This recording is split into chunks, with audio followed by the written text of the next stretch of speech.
What's happening? What's good? What's going on? Part of my presence YouTube channel. I want to talk about a story coming out of Atlanta, Georgia. It's a sad story involving a young couple that are about to be first-time parents to a baby boy. And during the delivery in the hospital, there's a mishap, an emergency occurs, and their baby is decapitated. And afterwards, the couple decides to sue the hospital and also the doctor, and rightfully so, in my opinion. Now, I first found out about the story through social media, and I felt it was a wild story, but I'm also reading the articles as well, too. And I came across this article from The Independent, and it's headlined, "Couple Sue Doctor After Newborn Baby Decapitated During Delivery." So I just want to read it, and I want to give my insight on this whole situation. So it reads, a couple in Georgia have accused a doctor of using excessive force, which allegedly decapitated their baby during delivery. First-time parents Jessica Ross, 20 years old, and Treveon Isaiah Taylor, Sr., 21 years old, claimed that Dr. Tracey St. Julian, an OBGYN specialist and staff at Southern Regional Medical Center, then tried to cover up the decapitation by propping their son up to make it appear as if his head was still attached to the body. The couple's attorney announced that they were suing Dr. St. Julian and the hospital in Riverdale. Okay, so it's not in Atlanta, Georgia, it's in Riverdale, Georgia, which is about 13 miles south of Georgia, for gross negligence, fraud, and intentional infliction of emotional distress at a press conference on Wednesday. Now, it says here that the attorney, which is Cory Lynch, said that they were excited about the birth of their first child, and unfortunately their dreams and hopes turned into a nightmare that was covered up by Southern Regional Medical Center. It goes on to say that the hospital said privacy laws prevented it from discussing individual patients, but that it denies the allegations in a statement to the Associated Press. It goes on to say that our commitment is to provide compassionate, quality care to every single patient, and this loss is heartbreaking, it said. This is nowhere near compassionate or quality care in my eyes. Now, I'll continue. So the article continues, according to the lawsuit, the baby became stuck as Ms. Ross was giving birth vaginally in the hospital on the 9th of July. The couple requested a C-section, but this was denied, and the doctor failed to seek help quickly, according to Mr. Lynch. Dr. St. Julian then applied ridiculously excessive force on the baby's head to try to deliver it, according to the attorney. The doctor delayed taking Ms. Ross for a C-section for 3 hours, by which time the femoral monitor had stopped recording a heartbeat, according to the lawsuit. The baby's legs and body were then delivered by C-section, while the head was delivered vaginally just after midnight on the 10th of July, according to another attorney, Roderick Edmond, who is also a physician, and this was another attorney at the press conference. Now, it goes on to say that the doctors tried to convince the couple that the baby's head was still attached by wrapping it and propping up its body, according to the attorneys.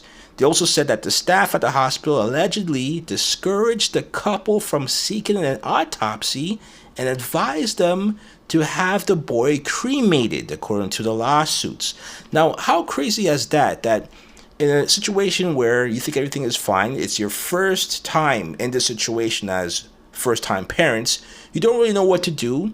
You know, you defer to the experts, the doctor and the medical staff, and they're telling you to pretty much cremate the baby, don't have an autopsy, so that way nothing could be accounted for, nothing could be reviewed to find out exactly what happened.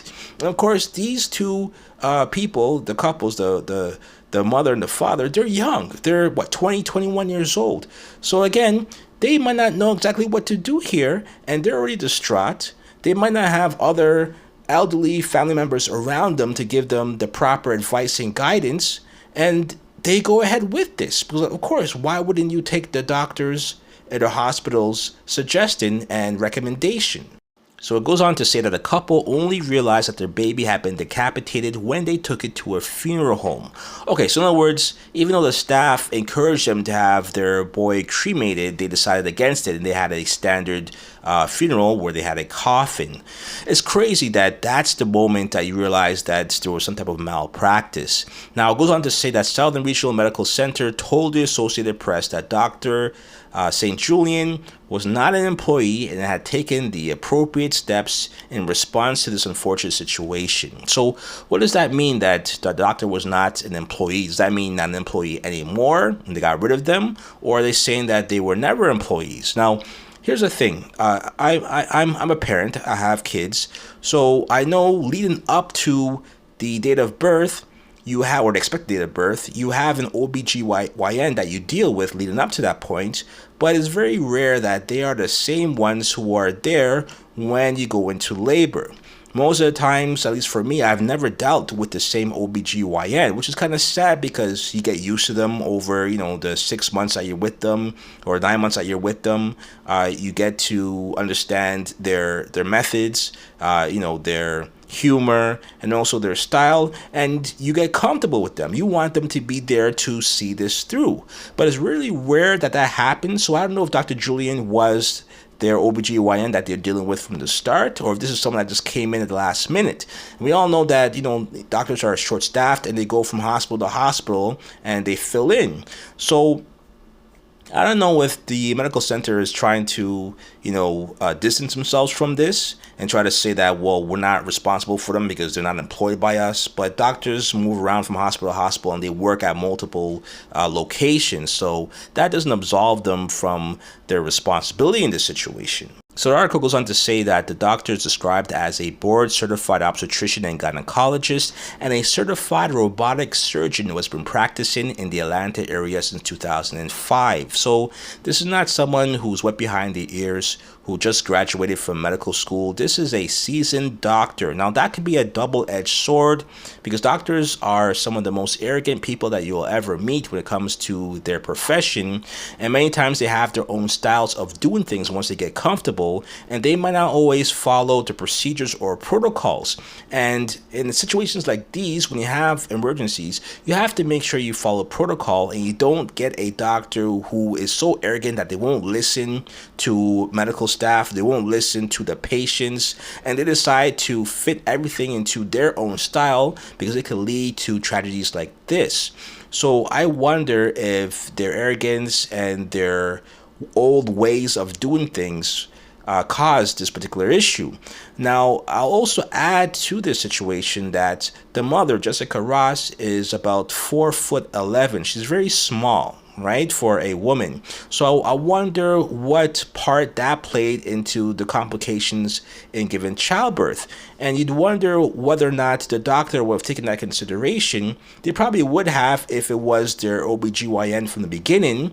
But considering this was a doctor that probably came in at the last minute and filled in, they probably didn't take that into consideration. And as a result of that, they felt that they could give or deliver the baby vaginally when she should have gone to C-section right away once she experienced complications in the delivery process.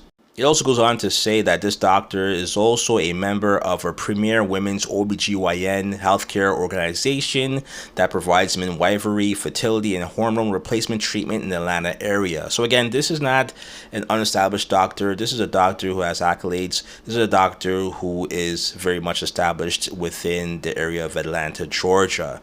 Now, the one thing I will say about this that stood out for me when I heard about this story was, in the case where people always say there seems to be a discrepancy in how medical staff and doctors treat black women, especially black women giving birth. And sometimes I always doubt that and wonder if it has more to do with whether or not there's people around the patient or around the mother giving birth to advocate for that mother, especially in times when the mother can't advocate for themselves.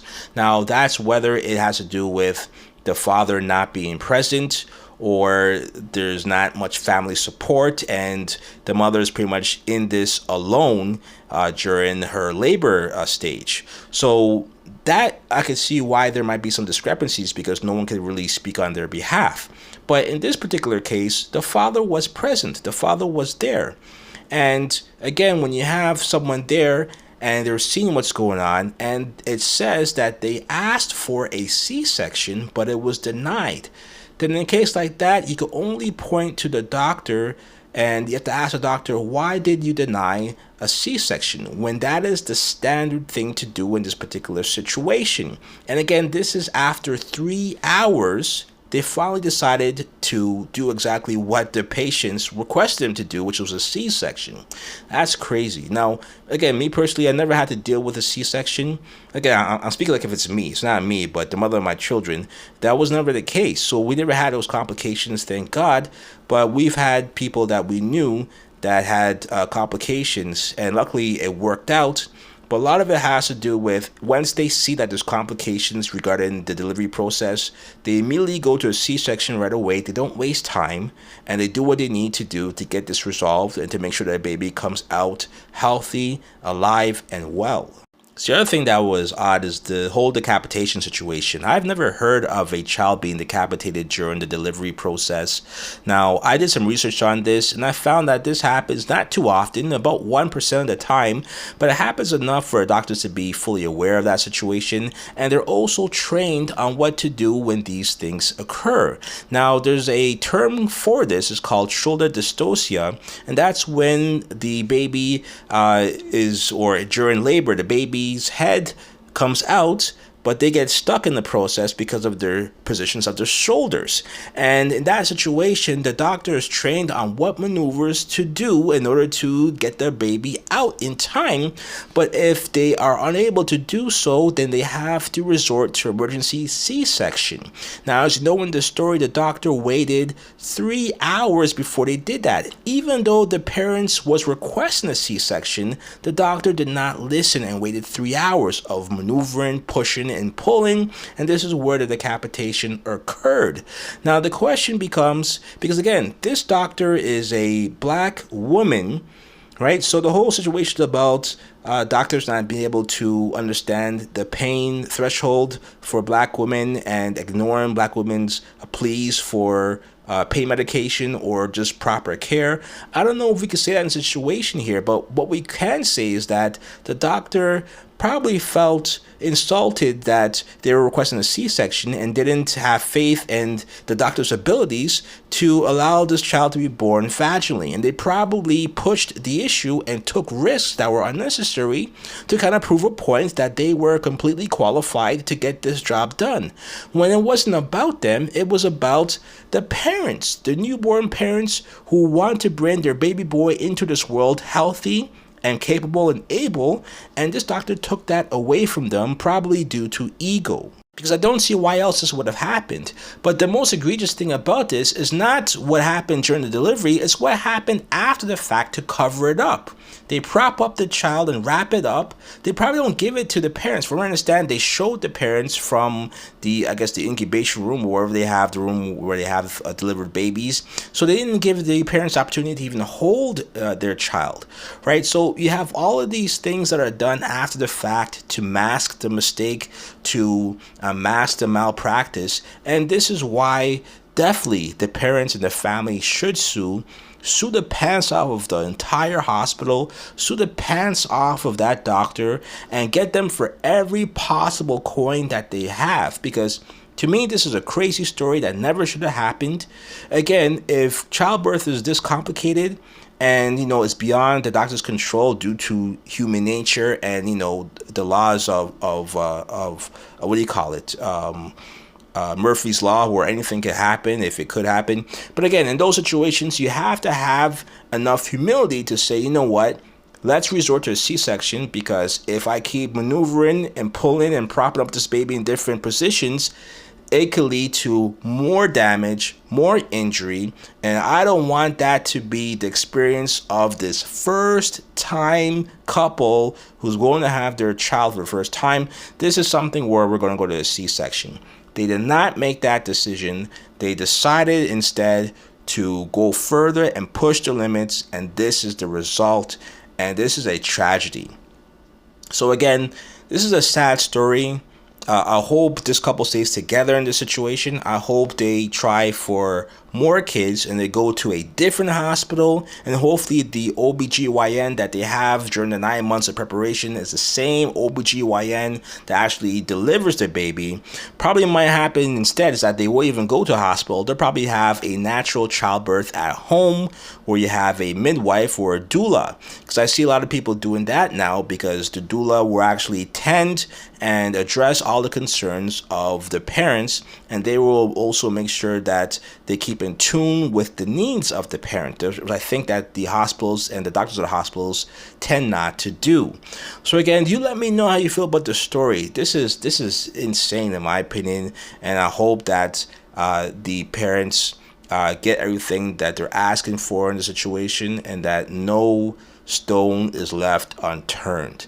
Let me know how you feel about this story. Like, comment, subscribe, all that good stuff. Until next time, part of my presence YouTube channel. Next move, best move. Peace.